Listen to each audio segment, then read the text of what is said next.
Modern Horizons 3 play boosters are now out of print. Now, here's the part that not everybody thinks of. When sets go out of print, demand spikes, which make prices spike, which then invites our lovely batch of friends, scammers, every single time. So today I'm walking you through 3 scams in order to protect yourself as you make your own purchases. Hi, I'm Josh from Tap for Games. I run a small Magic the Gathering business out of my basement, and I document everything that I do with the business in order to try and help it grow. By the end of this video, I'm hoping you will feel more confident as you go to market and know what to watch for when you buy your product, especially whenever a set goes out, not just this one. Before we begin, let's talk about what out of print actually means. It doesn't mean that you can't buy Modern Horizons 3 anymore or any set that goes out of print in the future. What it does mean is that Wizards is not making any more of that product. So whatever is out there right now, being it in stores, online for purchase, or in someone's basement, or even in a closet somewhere, that's all the product that's left. That is the entire supply. And here's what happens. Because demand starts to rise against the limited supply, the prices begin to increase. And bad actors begin to flood the market with resealed boxes, counterfeit singles, the hits, and shady third-party sellers that show up as a small shop and then disappear.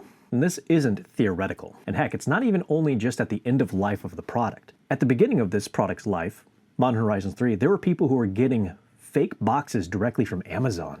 Now imagine that same energy, except now there's nothing left coming because the set is out of print. So here are 3 scams that you need to watch for right now. Number 1, resealed boxes and packs. Here's how this works. Someone buys a sealed booster box or pack, opens it, pulls out everything, reseals it, and then sends it out. A great place that people do this is usually through like a Facebook marketplace type environment where there's nothing in between you and the seller to be protected. And sometimes a seller might pick that up and not be aware themselves. So what ends up happening is they turn around and they sell the product down the chain, and it just keeps going until it finally gets to an end user who opens it and realizes it's a resealed pack. Some folks are buying heat sealers to reseal these things. So this is a Strixhaven box. You can see the Wizard and logo directly on the wrapping itself. And you notice that the seal kind of is wavy. If it was a resealed pack, I've had a resealed pack for the other business that I work for gift cards. It is a very straight line. And if you see something like that, that's usually a pretty good indicator that this is probably a resealed package. So my advice when you're trying to buy boxes, especially that are at the end of life, buy from a verified LGS that has reviews. Avoid third-party listings that don't have a long track record, especially if they've never listed Magic and it's the only product they have available listed. And last, if the product's pricing is way too good, don't do it. If it's too good to be true, likely it's a scam. Number 2, fake singles, especially the hits. This one is a little bit more of a challenge to do because people are getting really good at counterfeiting with their proxies. They pass light tests, they pass green dot tests, they even have the right weight sometimes. I want to say just like last year, PSA reported they found 200 million counterfeits when they went through their different processes as people sent in cards for grading. That's how big this problem really is. So how do you protect yourself on this kind of a thing? Couple of tips here that I've got. Buy from reputable sellers, people who have had a long history with selling the product and have good reviews. Buy from your local game store that does their own testing and verification on their high-end singles. If you have the capability, for example, from my shop, I've got a scale, I've got a microscope, I've got a couple of different ways that I can check and verify that the card is a legitimate card. Additionally, buy from trusted sources. One of the examples that I do give is buying from Manapool, because Manapool has a seller guarantee to ensure that you get the product you receive. So if you do receive a counterfeit, you can escalate it directly to them and they'll get it handled.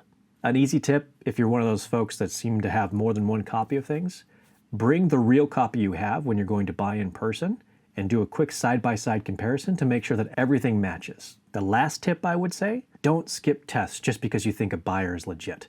It's always good practice just to make sure that there isn't a counterfeit circulating out there and that you yourself are protected when you make your purchases.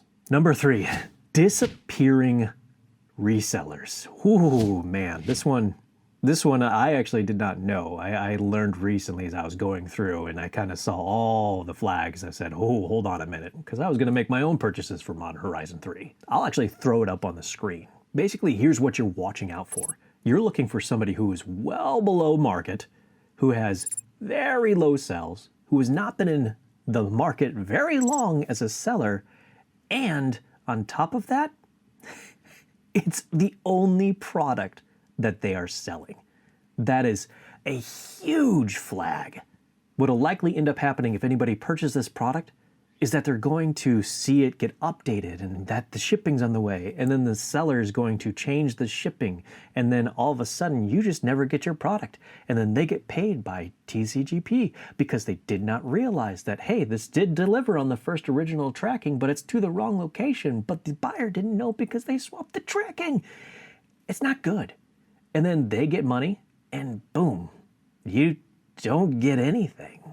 And when you try to go back to figure out what's going on, the seller, they're gone. So when I'm on TCGP or anywhere else, I'd look for seller feedback. That's kind of one of the biggest ways that I check for everything. I know that there are new folks that join all the time for the ecosystem, and we need to give those new people a chance, but don't give them the new chance on the lightning flash deal that looks too good to be true. Buy stuff that makes sense from a market standpoint.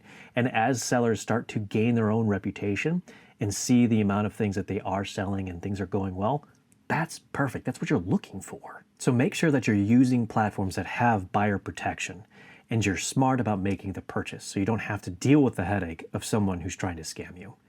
And last but not least, in the same kind of vein of all of these, be mindful of cash apps. If you're sending stuff through Zelle, Venmo, or the like, there's not any protection there. So be really certain as to who you're buying from. I guess the last tip that I have for everybody here, if you're working with somebody who wants you to pay off platform instead of on platform that you do trust, that's another problem. Don't do that. That should be sending up red flags like crazy.